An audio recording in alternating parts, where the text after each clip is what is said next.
Bonjour à tous, c'est Jean-Luc Haut sur sa chaîne YouTube. Aujourd'hui, nous allons parler de Taïwan qui signale une augmentation de l'activité militaire chinoise. Le ministère de la Défense nationale de la République de Chine, le ROC, a rapporté sur X, anciennement Twitter, qu'il avait détecté 30 avions de l'armée populaire de libération APL chinoise et 8 navires de la marine de l'armée populaire de libération le plan chinoise opérant autour de Taïwan à 6 heures du matin hier.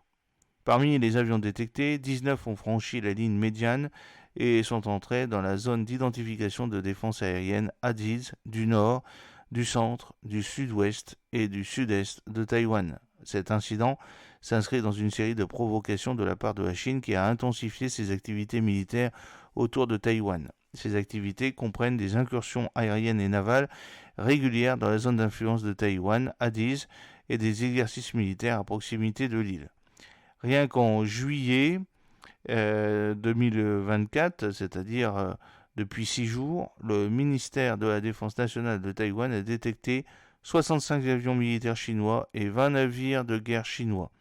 Depuis septembre 2020, la Chine a intensifié son recours à la tactique de la zone grise en augmentant le nombre d'avions militaires et de navires de guerre opérant autour de Taïwan.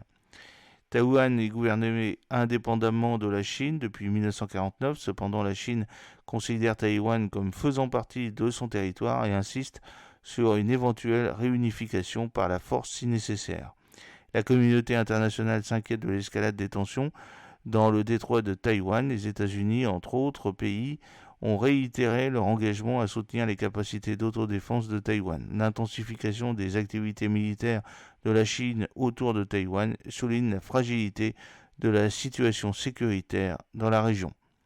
J'espère que cette petite vidéo vous a plu. N'oubliez pas de cliquer sur le pouce pour la promouvoir, de vous abonner si ce n'est pas encore fait et de partager cette vidéo sur vos réseaux sociaux. A très bientôt, fidèlement, Jean-Luc Haut.